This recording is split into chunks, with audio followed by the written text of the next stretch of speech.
Mon texte de base, ce matin, c'est un verset que vous connaissez très très bien. Or, la vie éternelle, c'est qu'ils te connaissent, toi, le seul vrai Dieu, et celui que tu as envoyé, Jésus-Christ. Bonjour à tous, bonjour à ceux qui sont loin, aux amis de Beach. Heureux de vous retrouver, et je vois qu'on est de plus en plus nombreux, c'est encourageant. Avec Martine, nous avons eu un entretien avec un jeune couple, membre d'une église évangélique, engagés dans leur église, des chrétiens normaux, même comme on aimerait avoir un jeune couple, comme on aimerait en avoir un dans son église. Lors d'un entretien, la jeune femme a dressé toute une liste des difficultés, des épreuves, des tuiles en tout genre, petites ou grosses, que le couple avait rencontrées. Et finalement, la question centrale de cette jeune femme, c'était « Pourquoi est-ce que ça nous arrive à nous ?» Sous-entendu, nous sommes engagés pour le Seigneur, nous voulons plaire à Dieu et nous n'avons que des ennuis. Je pense que personne d'entre vous n'a eu un jour ce genre de pensée. Ouais. Je pense que nous sommes marqués par un évangile transactionnel, alors que l'évangile est en réalité un évangile transformationnel, relationnel. Je me suis posé la question, après la conversation avec ce jeune couple, qu'est-ce qui manque dans notre puzzle pour comprendre l'évangile et pouvoir vivre en plénitude? Alors ne vous laissez pas impressionner par les mots transactionnel et relationnel ou transformationnel, vous allez voir que c'est très très simple.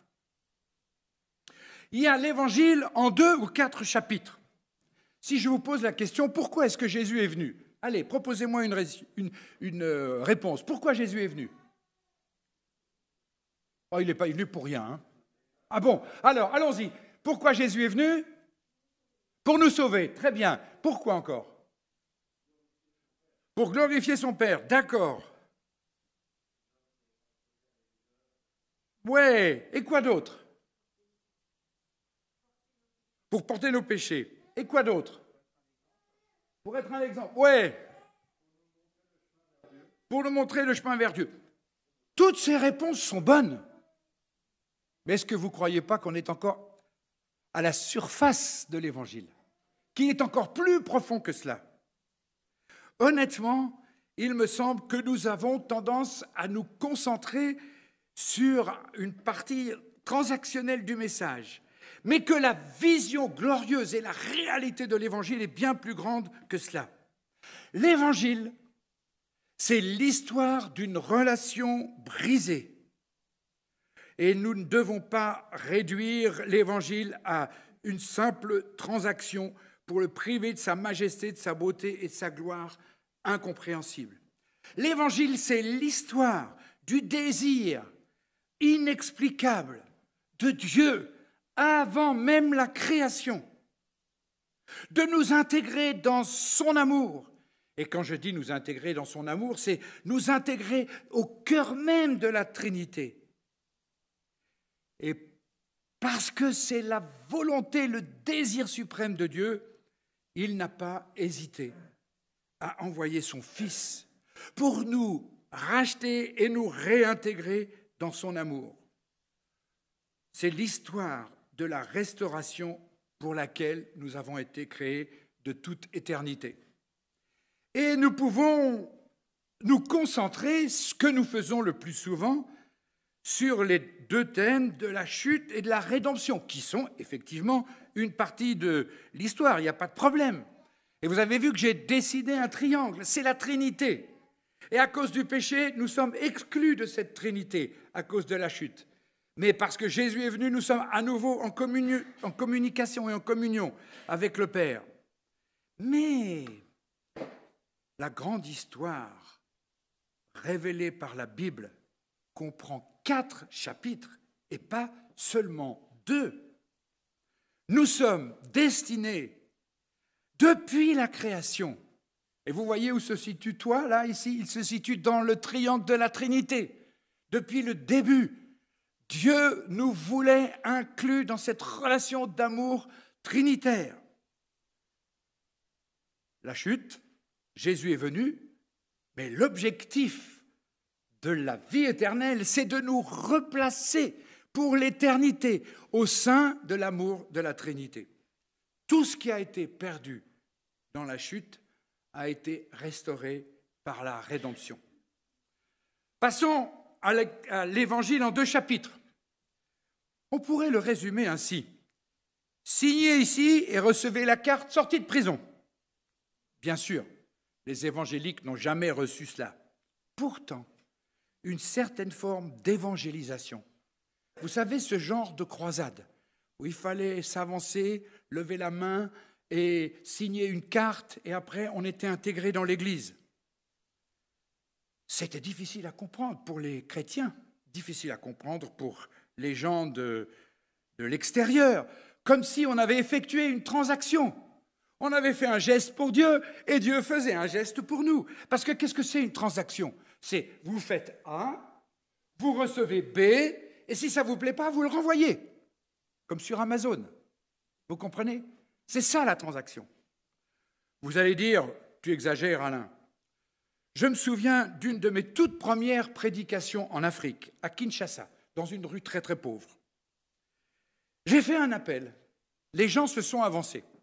Et je ne voulais justement pas d'un évangile transactionnel. Je voulais leur expliquer à quoi ils étaient destinés à partir du moment où ils voulaient s'attacher à Christ. Mais avant que j'ai pu commencer à expliquer cela aux personnes qui s'étaient avancées, les conseillers étaient déjà là avec la carte, il fallait signer. Ils ne me laissaient même pas parler et prier aux gens, il fallait signer. J'ai dû chasser les conseillers. Vous allez dire, mais Alain, tu exagères, c'est pas comme ça. Vous savez, je crois que, plus ou moins consciemment, nous avons développé un évangile transactionnel. Je pense à ce petit chant pour les enfants. Venez tous, vous vous rappelez de ça, venez tous dans le train, en partance pour le ciel, il faut avoir son ticket. Si tu as ton ticket, c'est bon. Bien sûr, nous avons toujours plaidé pour suivre ceux qui avaient répondu à l'appel. Nous avons insisté pour dire que les gens devaient s'inscrire à un programme de formation de disciples. Mais nous avons trop souvent omis de préciser que la formation de disciples n'est pas un cours supplémentaire, en option, que l'on choisit après sa conversion. La Bible explique très clairement qu'on ne peut pas avoir reçu Christ et ne pas être disciple. Ici, à Weislingen ou à Beach, il ne peut pas y avoir des chrétiens et des disciples. On peut être que disciple de Jésus-Christ. Parce que relisons ensemble Luc 9, 23. Si quelqu'un veut être mon disciple, qu'il renonce à lui-même, qu'il se charge chaque jour de sa croix et qu'il me suive. Car celui qui voudra sauver sa vie la perdra. Mais celui qui la perdra à cause de moi la sauvera. Que sert-il à un homme de gagner le monde entier s'il se perd ou s'il se détruit lui-même? En effet, celui qui aura honte de moi, quand il viendra dans sa gloire et dans celle du Père et des saints anges. Je pense que parfois, même notre louange est teintée de cet évangile transactionnel. Nous sommes des pécheurs sauvés, alors qu'il y a tant d'autres aspects, tant d'autres éléments du conseil de Dieu que nous mettons en jachère. L'évangile en 4 chapitres, j'y reviens, c'est la grande histoire. La grande histoire, celle où Dieu veut nous transformer à l'image de Jésus-Christ. Création, chute, rédemption, restauration. Depuis l'éternité, Dieu voulait pour nous cette transformation. Et vous savez pourquoi vous avez été créés? Vous vous posez parfois peut-être cette question. J'avais posé cette question dans un précédent message. Vous avez été créés pour être aimés et aimer Dieu en retour et refléter son amour. Et quel est le but ultime de votre vie? Romains 8, 29, 30. En effet, ceux qu'il a connus d'avance, il les a aussi prédestinés à devenir conformes à l'image de son Fils, afin que celui-ci soit le premier-né d'un grand nombre de frères. Ceux qu'il a prédestinés, il les a aussi appelés. Ceux qu'il a appelés, il les a aussi déclarés justes. Et ceux qu'il a déclarés justes, il leur a aussi accordé sa gloire. La grande histoire de l'Évangile, c'est que vous êtes destinés à devenir semblables à Christ. Et vous êtes destinés à devenir semblables à Christ parce que vous êtes destinés à sa gloire. Pas seulement sauvés de votre péché, mais créés pour connaître l'amour de Dieu.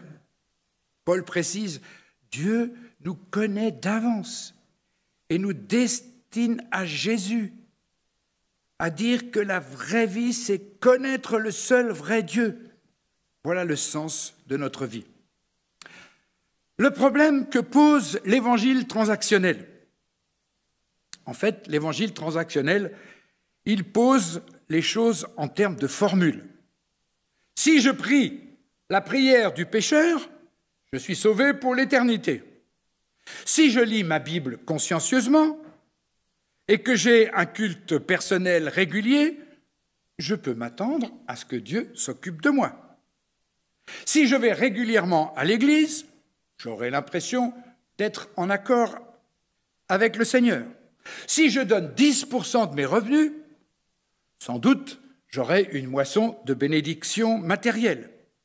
Si je prie régulièrement pour ma famille, eh bien, je peux m'attendre à ce qu'elle ait une santé parfaite. Le problème, c'est que parfois ça marche comme ça, mais pas toujours.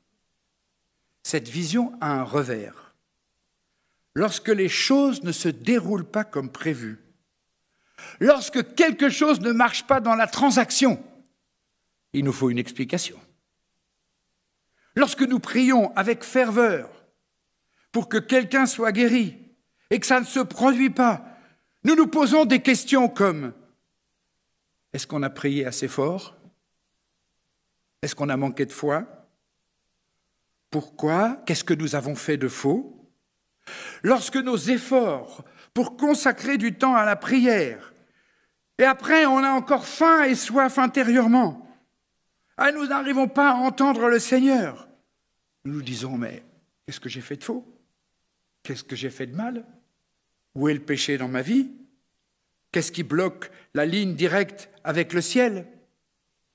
C'est ainsi que la vision transactionnelle de l'Évangile conduit souvent à la culpabilité et à un sentiment que nous avons manqué la cible et que nous aurions pu faire beaucoup mieux. Parce que nous savons qu'on peut compter sur Dieu, que lui va faire sa part du marché.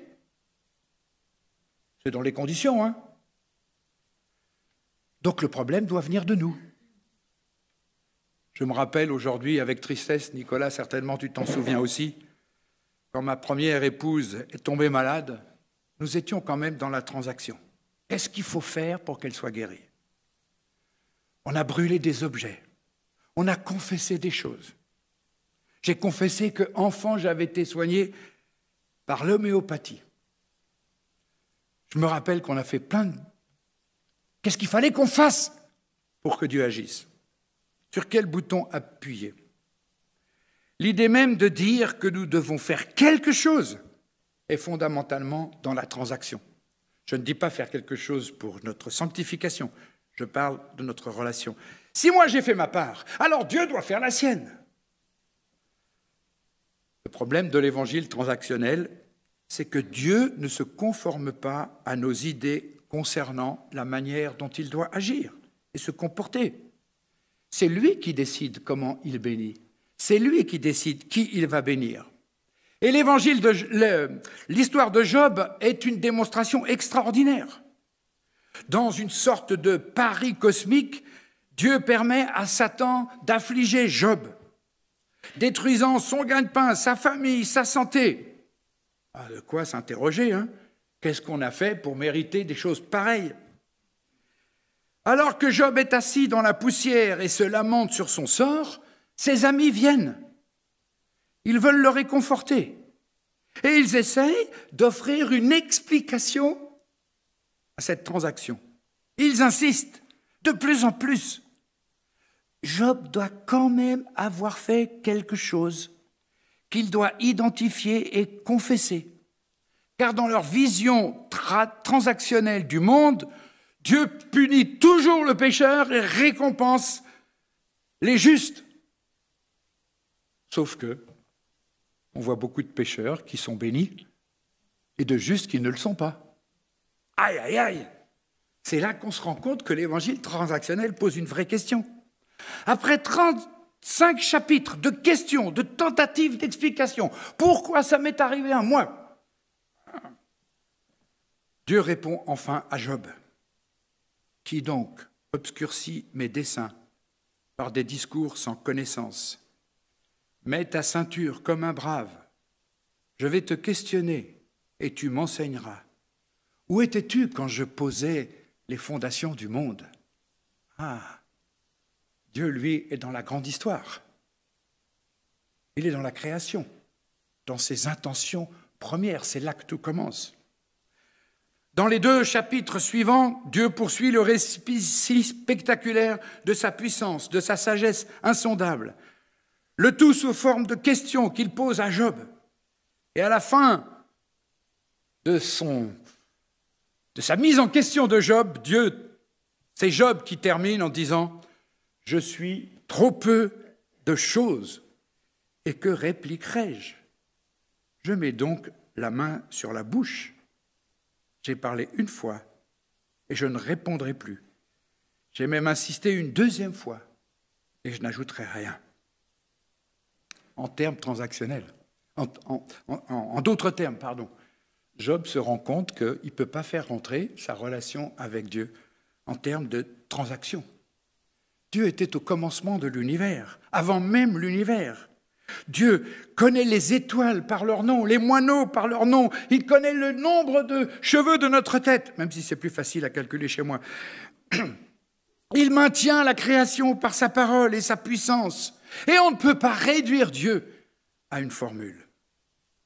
Si notre conception de Dieu vous dit qu'il vous donnera A si vous faites B, je vous invite à rouvrir votre Bible avec un esprit ouvert et demander à Dieu qu'il révèle à quel point il est magnifique, indomptable, au-delà de tout ce que vous pouvez imaginer et inventer, et que vous ne pouvez pas faire entrer Dieu dans votre petite boîte à vous.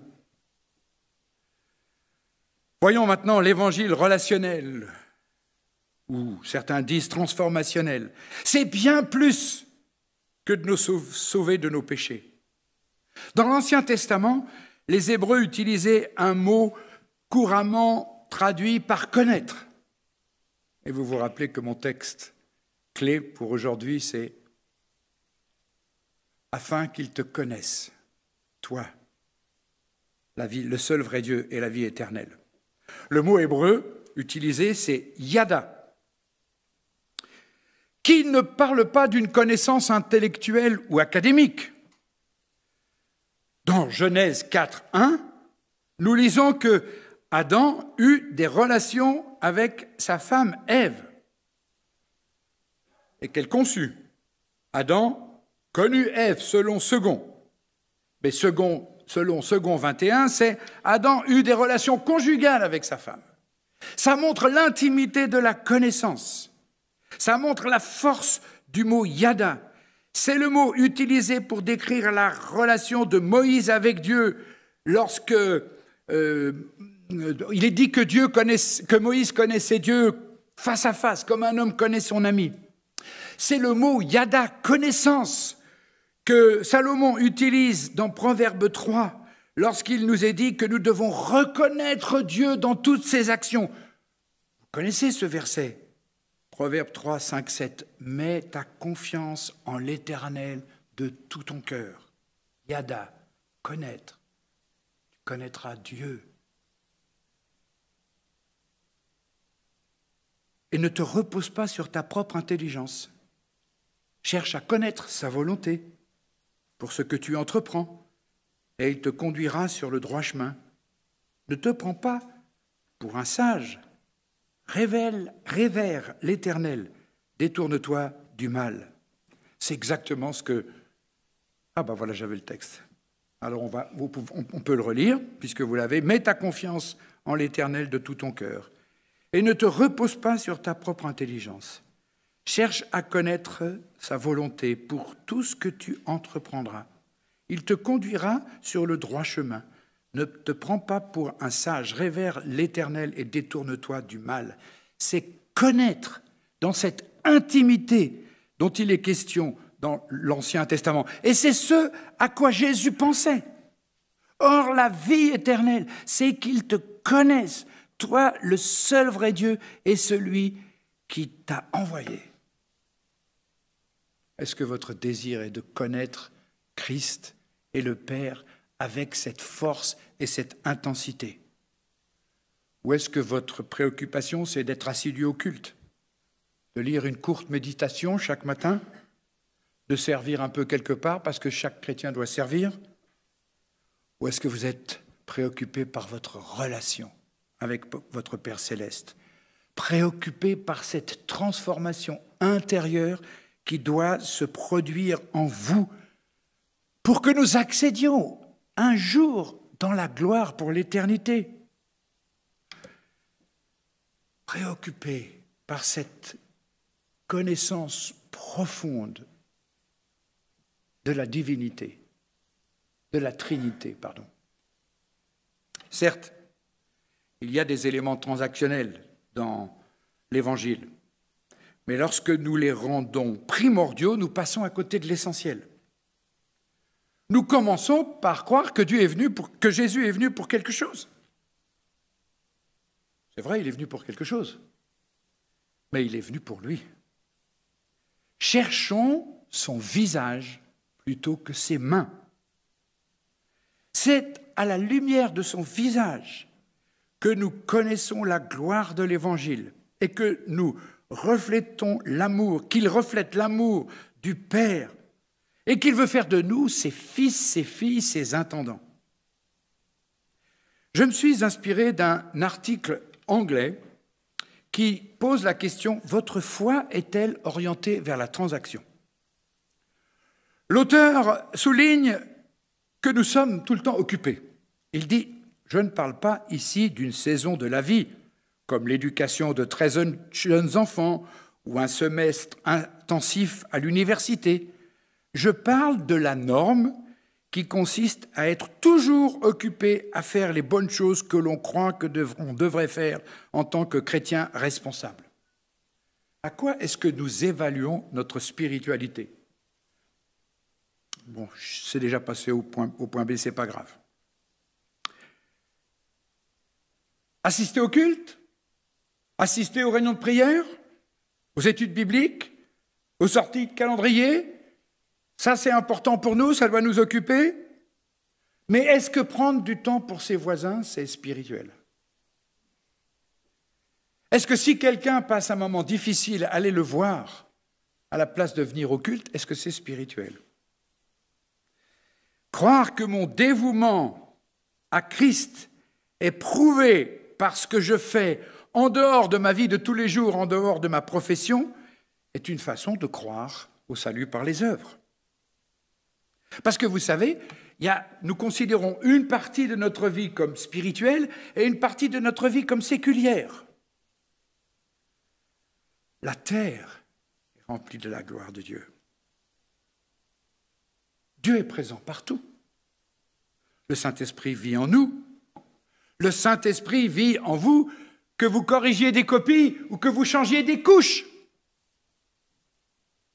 ou que vous prépariez un repas.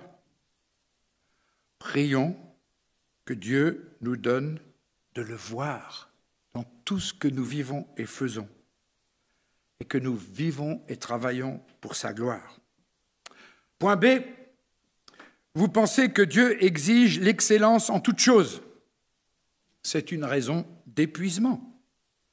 Tout ce que vous le faites au mieux de vos capacités, parce que vous croyez que c'est ainsi que vous allez glorifier Dieu. La véritable sagesse consiste à savoir établir des priorités et de prier pour avoir la capacité de le faire. Et nous glorifions Dieu quand nous reconnaissons notre faiblesse, nos limites, quand nous lui permettons de placer des priorités différentes dans notre vie. Nous vieillissons, Nicolas. Nous avons des limites. Est-ce que nous ne glorifions plus Dieu parce que nous ne pouvons plus travailler et courir comme autrefois? Vous voyez ce que je veux dire? En toutes circonstances et en toutes choses. Même quand vous êtes malade, même quand vous êtes dans le deuil, même quand vous êtes avec un patron qui vous met la pression, vous pouvez glorifier Dieu et servir Dieu dans toutes ces circonstances. Est-ce que vous vous posez la question? Est-ce que Dieu me punit quand quelque chose de grave se produit? Nous avons parfois le sentiment que Dieu nous punit quand les choses vont mal, comme ce jeune couple dont je parlais en commençant. Nous avons une tendance à supposer que nous avons normalement du mérite et que Dieu nous a quand même oubliés, qu'il nous sanctionne. Votre demande d'emploi n'a pas abouti? Votre patron est une vraie peau de vache? Votre enfant est tombé malade? Mais bien sûr, dans l'évangile transactionnel, ces mauvaises choses devraient arriver aux mauvaises personnes, pas aux bonnes personnes. Relisez les psaumes, vous allez voir si cette question, pourquoi les bons et les mauvais sont bénis pareillement par le Seigneur. Vous allez voir si ça n'existe pas. Mais il arrive effectivement que des bonnes choses arrivent à des mauvaises personnes. Et du coup, que nous nous posions la question, quelle est ma responsabilité? Demandons à notre Père céleste la sagesse de nous rappeler que le monde est affecté par le péché et donc désordonné et qu'on ne peut pas tout expliquer. Cachez-vous des sentiments à l'égard de vous-même que vous avez peur d'avouer à Dieu ou à des amis proches. Beaucoup d'entre nous ont eu un parcours chaotique avant de se convertir. Ou certains viennent d'une famille dysfonctionnelle. Ils ont de mal à ne pas se considérer comme une marchandise endommagée. Et du coup, il y a des choses qui sont au fond de nous-mêmes dont on n'oserait pas parler à un ami proche, soit à cause d'éléments douloureux du passé, soit à cause du péché qui est en nous parfois. Par exemple, est-ce qu'un homme pourrait avouer, alors qu'il est marié, qu'il a dépensé pour une autre femme que la sienne? Est-ce qu'on ose le dire à un frère? Est-ce qu'on ose en parler même à Dieu?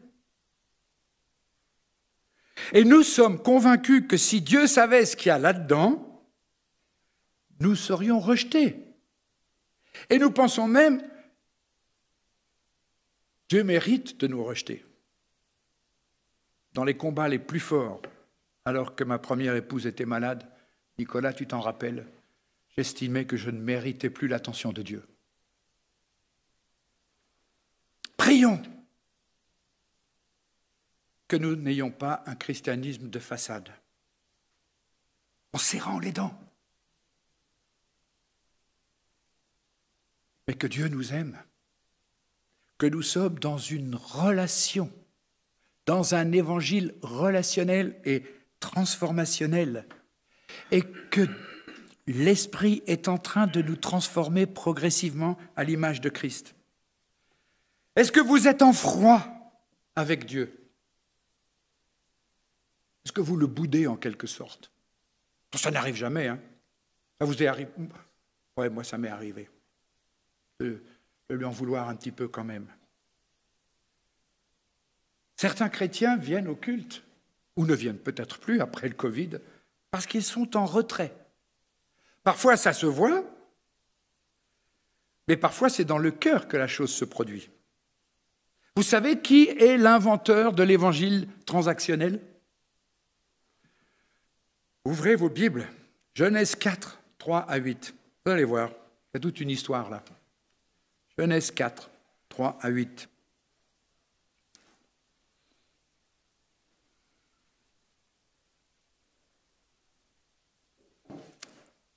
Genèse 4, 3 à 8.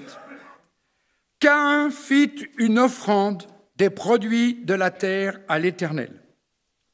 De son côté, Abel en fit une des premiers-nés de son troupeau et de leur graisse. L'Éternel porta un regard favorable sur Abel et son offrande, mais pas sur Caïn et sur son offrande. Caïn fut très irrité et il abhorra un air sombre. L'Éternel dit à Caïn, « Pourquoi es-tu irrité? Pourquoi abhorres-tu un air sombre? Certainement, si tu agis bien, tu te relèveras. Si en revanche tu agis mal, le péché est couché à la porte et ses désirs se portent vers toi, et c'est à toi de dominer sur lui. » Pourquoi Caïn était-il irrité? Parce qu'il avait une conception transactionnelle de sa relation avec Dieu. J'ai fait une offrande, il doit l'accepter. Dieu ne m'a pas béni, mais c'est un scandale. Quelles conséquences tragiques. Parfois, nous sommes un petit peu comme Caïn, dans le fond de nos cœurs. Seigneur, je ne comprends pas vraiment pourquoi tu fais comme ça. Moi, j'avais l'impression, j'ai fait tout ce que je devais. Et toi, t'es où, là, maintenant? Je ne voudrais pas conclure mon message sans évoquer les conséquences d'une vision transactionnelle de sur notre témoignage et notre évangélisation. Plus que jamais, avec cette crise du Covid, nos contemporains ont besoin de comprendre le sens des choses. Ils ne sont pas à la recherche de salut, ils sont à la recherche d'une compréhension, d'une grande histoire qui leur permette de comprendre qu'est-ce qu'ils font ici sur Terre. Et si notre évangile c'est « tu es perdu, tu dois être sauvé », ça ne répond pas. Perdu de quoi? Sauvé de quoi? Alors je vous laisse ce texte d'une revue missiologique anglaise où ils disent « Nous sommes convaincus qu'il faut passer à un autre évangile, c'est-à-dire l'évangile en 4 histoires. Il y a dans la mémoire de l'Église une autre histoire, celle d'un peuple qui n'a pas besoin d'être formaté par des constructions sociales, par le consumérisme, par l'individualisme. » Comprenez l'opposition entre l'évangile en 4 histoires ou 2 histoires, le consumérisme, la transaction. Notre vocation est enracinée dans la réalité de Christ en nous et par conséquent de sa relation à nous. Nous savons que sans lui, nous ne pouvons rien faire. L'alliance est au cœur de notre appel, pas le contrat. Notre vocation n'est pas d'être utile, mais d'être fidèle. Ceux à qui nous voulons témoigner ne comprendront pas l'Évangile en 2 chapitres. Ils ont besoin d'entendre les 4. Ils ont besoin de nous voir vivre la relation et la transformation. Ils ont besoin de la grande histoire. Et je conclus. Et avec Jérémie, on a choisi de vous laisser quelques minutes pour vous approprier et réfléchir aux questions qui vont rester allumées jusqu'à ce que Jérémie reprenne la suite du culte. Connaître Dieu et Jésus intimement, sincèrement, est-ce vraiment votre vocation, votre premier souci? Que reflète votre activisme? Êtes-vous en froid avec Dieu parce que vous pensez avoir rempli votre part du contrat, de la transaction? Avez-vous perdu de vue que l'ambition de Dieu est de vous restaurer pour que vous soyez irréprochables le jour de notre Seigneur Jésus-Christ? Prenons un temps de silence, appropriez-vous, répondez pour vous à ces questions, priez, tout ça en silence, et Jérémie reprendra la conduite du culte après. Que Dieu vous bénisse.